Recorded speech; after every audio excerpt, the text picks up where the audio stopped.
Ei pessoal, eu sou a Marina e agora a gente está de volta para a segunda parte da nossa aula sobre os fungos. Lembrando então, no primeiro vídeo eu falei das características gerais, importância ecológica, econômica, como elas estão extremamente relacionadas aqui entre si, né?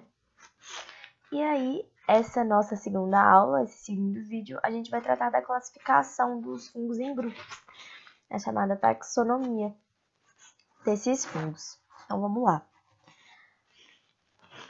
Atualmente,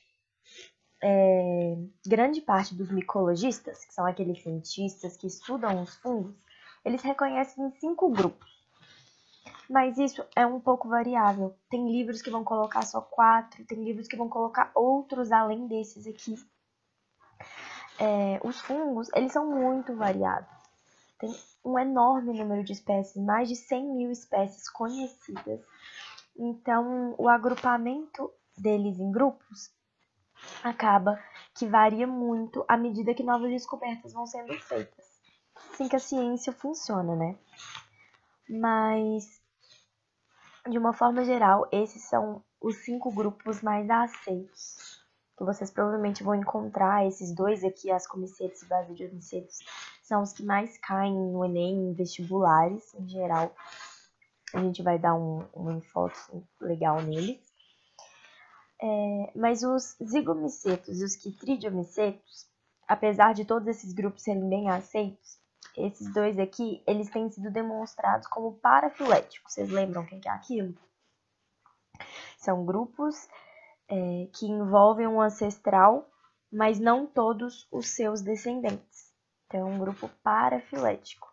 E isso não pode entrar na classificação de clados. Então, está continuando sendo estudado isso daqui. Mas vamos lá.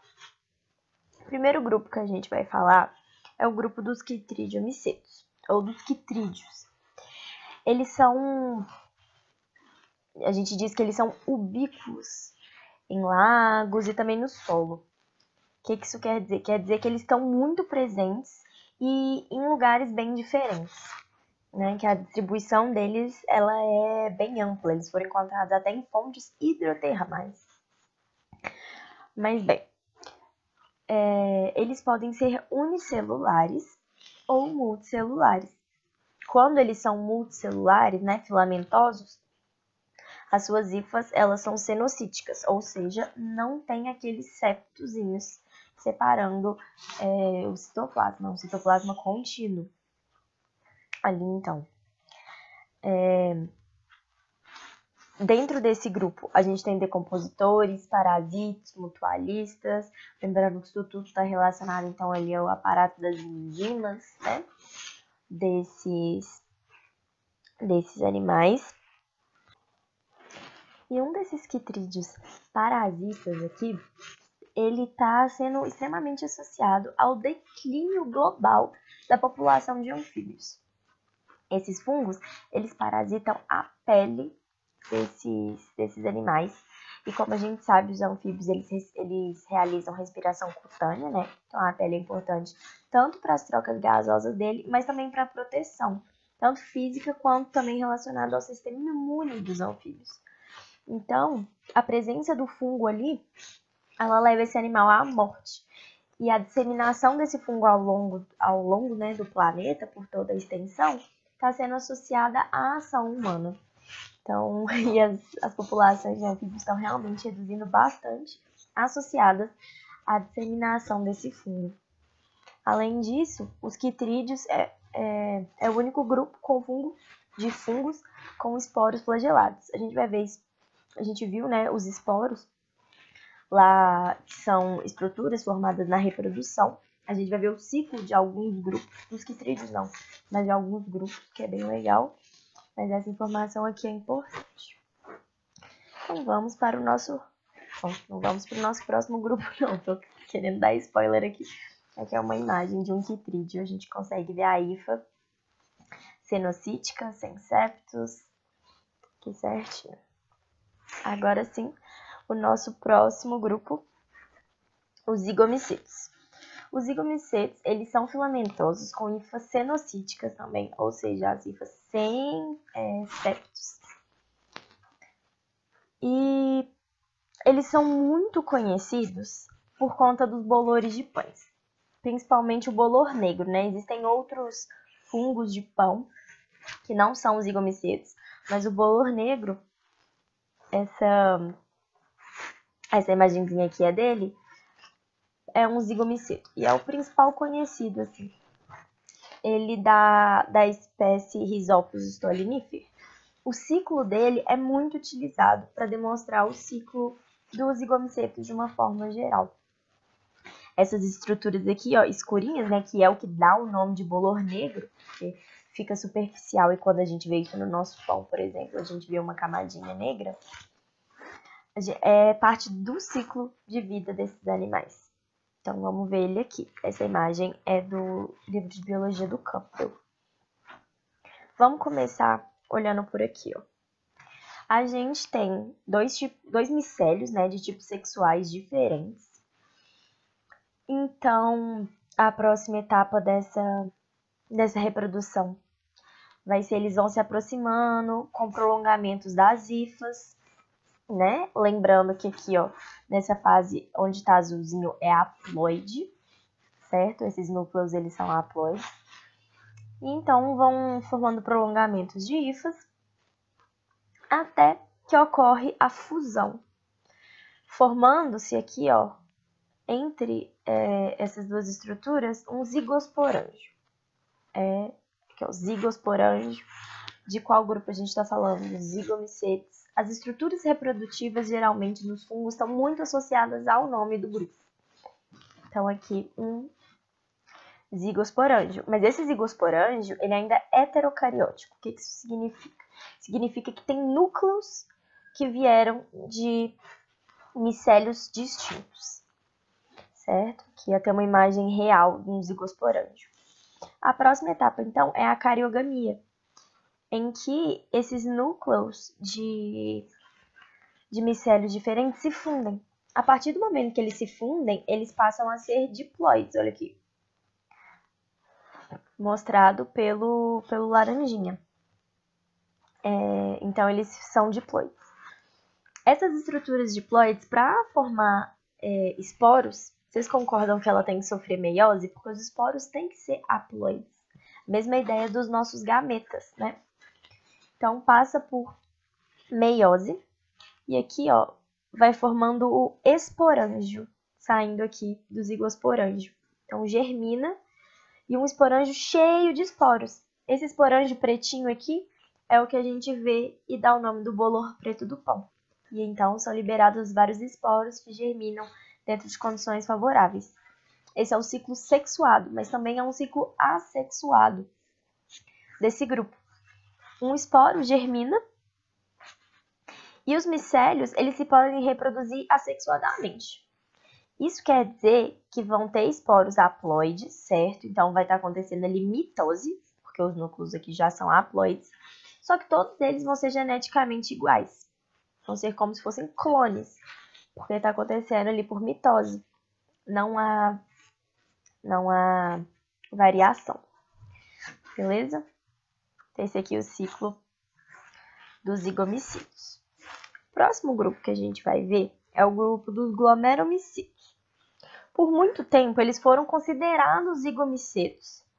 Tem alguns livros que, inclusive, não englobam esse grupo aqui, mas ele tem uma importância muito grande ecológica e é por isso que a gente fala aqui rapidinho deles. Eles são fungos filamentosos com hifas cenocíticas. Vocês já estão sabendo que de cor e salteado que é hifa cenocítica, né? Não tem o septo. E a importância ecológica deles está relacionada a isso aqui. Eles são micorrizas arbusculares. O que isso quer dizer? Quer dizer, então, que eles têm aquela relação mutualística de micorrizas, que são com espécies vegetais, certo? E estima-se que mais de 80% das espécies de planta têm essa associação mutualística com glomeromicídeos, de micorrizas. E esse nome arbuscular é por quê? Bem, nessa imagem aqui, ó, a gente consegue ver, de verde tá a estrutura vegetal, né? E aqui circundado por preto a estrutura do fungo. A gente tem que prestar atenção só nessa parte aqui. tá bom? Que a extremidade da hifa, ela entra dentro ali da célula vegetal na forma de uma árvore, não parece? De arbusculo. É daí que vem o nome. Lembrando que as micorrizas é mutualismo, então há uma troca entre fungo e entre planta. Não há prejuízo para nenhum dos lados, inclusive, né? Há benefício para os dois. O próximo grupo que a gente vai falar é um grupo muito interessante, um grupo bem diverso, com indivíduos bem diferentões e que ele tem algumas especificidades e também devido, né, à notoriedade de seus indivíduos, é um dos grupos que são mais cobrados em vestibulares. Esse grupo, ele contempla organismos unicelulares, as leveduras, como a Saccharomyces cerevisiae, a famosa levedura da cerveja, mas também tem fungos filamentosos, e nesse caso, hifas septadas. Todos os outros grupos que a gente tinha visto, né, quando eles eram filamentosos, eles tinham as hifas cenocíticas ou aseptadas. Nesse caso aqui, as hifas são separadas por septos, então. E a gente tem uma série de organismos bem conhecidos que fazem parte desse grupo. Aqui, vocês já viram isso? São as chamadas panturras. Esses fungos aqui são comestíveis e geralmente são encontrados em regiões de pomares, embaixo de árvores. Aqui uma trufa da espécie Tuber melanosporum, que é ectomicorriza de árvore, né? Trufa comestível, né? Aquela trufa de chocolate, mas elas são bem caras, inclusive. Essa daqui é a Neuróspora, né? É do gênero Neuróspora, que é o ciclo que ele é mais utilizado, né? É o ciclo desse fungo aqui que normalmente é utilizado para exemplificar o ciclo característico dos ascomicídeos. Então vamos ver esse ciclo aqui, também do livro do Campbell. O nome ascomicetos, antes da gente começar a ver o ciclo em si, está relacionado a essa estrutura aqui, ó. O ascocarpo, que pode ser o corpo de frutificação, né, dos ascomicetos, e os ascos são as estruturas ali dentro, onde vão ter os ascósporos. Mas vamos começar o ciclo, então, desde lá do início. Vamos começar aqui. Vamos começar pela reprodução assexuada, então, perdão. Esporos, que em condições adequadas, né, eles vão dar origem a uma hifa, que vai crescendo, vai gerar ali um micélio.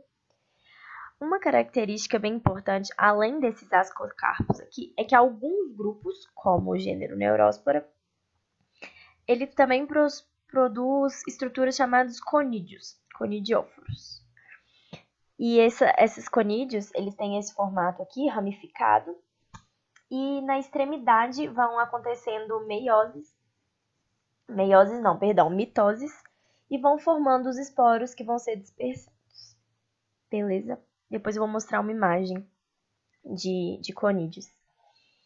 Mas enfim, quando a gente tem dois micélios diferentes, eles podem se fundir, certo? Com o prolongamento das hifas, né?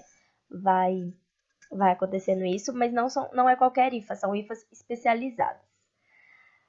São hifas sexuais, né? Não é o epitélio, não. O micélio vegetativo é um micélio reprodutivo desses fungos.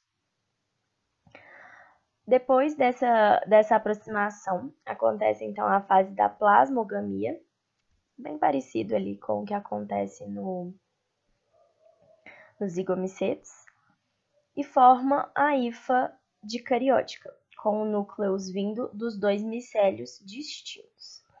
Só que lembra que é uma hifa especializada aqui nesse caso, e forma-se então uma estrutura chamada de asco.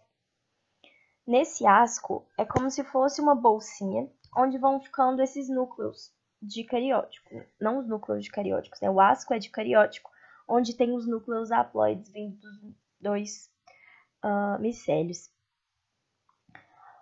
Na próxima fase de cariogamia, esses dois núcleos, então, eles se fundem, formando um núcleo diploide. E esse núcleo diploide passará, então, por meiose, formando núcleos haploides ali dentro daquele asco. Certo? Cada núcleo, então, tem uma meiose. A gente tinha dois núcleos que se fundem, formando um núcleo diploide. Esse núcleo diploide passa por meiose, dando origem a 4 núcleos haploides. Esses 4 núcleos haploides dentro de um asco, eles sofrem mitose, cada um deles, formando 8 aqui núcleos, 8 ascósporos, já são os esporos aqui. E esses ascos, eles estão organizados dentro do ascocarpo, que é o corpo de frutificação, como eu havia dito. É um corpo de frutificação em forma de saco. E os esporos, eles são dispersos aqui pela abertura do ascocarpo. Em ambientes favoráveis, eles germinam e vão dar origem a novos micélios. Beleza, gente? Aqui, ó, são as conídeos e os conidiósporos, que é bem comum nos gêneros Aspergillus e Penicillium. O Penicillium, lá da penicilina, e o Aspergillus, que é um fungo relacionado a algumas doenças. Um outro aspecto importante dos ascomicetos são os líquens. Com certeza vocês já ouviram falar de líquens, dessas estruturas que se formam sobre a madeira, sobre outras estruturas também. E os líquens, eles são a combinação de fungos, normalmente ascomicetos, com organismos fotossintetizantes, no caso, cianobactérias ou algas. E é uma associação mutualística muito intrínseca estruturalmente. Então, tem as trocas, né? Bem similar ao que acontece na micorriza, só que a estrutura daqui a gente olha e parece que é algo único, né? Que é um indivíduo só, um organismo só. É porque tanto as hifas do fungo quanto as células desses organismos fotossintetizantes, eles ficam emaranhados. Tanto que o líquen, ele funciona como unidade, porque a reprodução envolve tanto pedaços do fungo quanto pedaços desses organismos aqui. Quando se libera um pedacinho, né, do líquen, leva um pouco desses dois organismos. E aí, quando cai em um ambiente favorável, esses dois começaram a se desenvolver novamente, gerando um novo líquen ali. Beleza, gente? A gente vai agora para o nosso próximo grupo, bem famoso, bem característico, que são os basidiomicídeos. Os basidiomicídeos, eles realmente são o grupo assim, mais conhecido dos fungos. Eles são filamentosos, com hifas septadas. E por que eles são tão famosos? São os cogumelos. Os característicos cogumelos estão aqui no grupo dos basidiomicídeos. A Amanita muscaria, esse fungo aqui, né? O cogumelo do Mário, ele é um basidiomicídeo. Além desse, a gente tem o champignon, que a gente come, comestível. A orelha de pau, que também é bem conhecida quando a gente vai em ambientes úmidos, assim, né? Normalmente tem esses fungos crescendo, talvez, em troncos caídos. E o ciclo desses fungos, então, ele é bem importante nos vestibulares por conta da formação do cogumelo. O cogumelo, ele é o corpo de frutificação desse fungo, né? É a parte do micélio reprodutivo, então, ele é formado apenas quando está acontecendo a reprodução desse fungo. E vamos ver o ciclo aqui, então. Reprodução sexuada que acontece aqui. Ai, meu Deus, travou. Desculpa, gente. Temos 2 micélios de tipos sexuais diferentes, certo? E esses micélios, eles vão se aproximando com prolongamentos das hifas e passar pelo processo de plasmogamia, como a gente já viu, que ocorre, então, a fusão dessas hifas, formando um micélio dicariótico, com núcleos haploides vindo dos 2 tipos sexuais aqui de micélio. Aqui dá para perceber bem, ó, que as hifas, elas são septadas. Com a proliferação desse epitélio, desse micélio, de cariótico, vai formando, então, o corpo de frutificação, que aqui se chama basidiocarpo. O chamado chapéuzinho aqui, né, do basidiocarpo, embaixo tem as lamelas, que são formadas pelos basídeos. O que são esses basídeos? Essas hifas, elas vão crescendo, se proliferando, e na ponta formam essas estruturas aqui, que cada basídio contém um núcleo de cada micélio. A gente consegue ver aqui as coresinhas, ó. E aí, então, são as lamelas aqui do chapéu do cogumelo. Esses núcleos, eles vão passar por cariogamia, que é a fusão entre eles, formando um núcleo diploide em cada basídio. Esses núcleos diploides, eles vão passar por meiose, formando quatro esporos dentro de um basídio. Os chamados, então, basidiósporos, que a gente consegue ver uma imagem real de microscopia. Aqui é o basídio, aqui 4 basidiósporos, que serão, então, liberados e, em condições favoráveis, vão germinar, dando origem a novos micélios. Beleza, gente? Então, é muito importante lembrar que o cogumelo em si, ele é a parte reprodutiva do fungo. O que a gente chama de micélio vegetativo, que não está relacionado à reprodução, está relacionado à alimentação, né? À nutrição daquele fungo, a possíveis relações com outros organismos, ele normalmente fica abaixo do solo e ele ocupa um espaço enorme. Às vezes surge um cogumelo aqui, mas o micélio vegetativo ele está ocupando a área toda abaixo. E é por conta disso que a gente tem esse chamado círculo das fadas aqui, que a lenda diz que quando essa estrutura se forma, é onde uma fada pisou. Então, ao redor de onde a fada pisou, forma-se esse círculo de cogumelos. Mas isso, na verdade, acontece por conta do micélio vegetativo que está aqui abaixo do solo, que a gente não consegue ver. Mas tem um emaranhado de hifas aqui abaixo que está relacionado com a formação, então, dessas estruturas.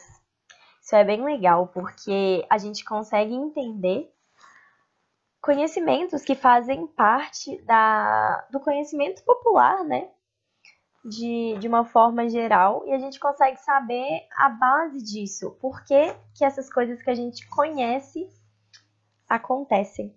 Então, esse círculo das fadas, ou anel das fadas, ele está relacionado à disseminação daquele micélio dicariótico, que está ali embaixo.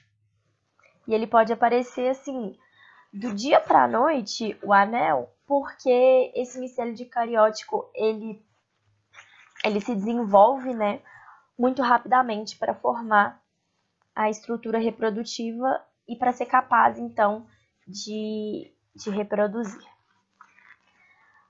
Eu espero, gente, que tenha ficado claro.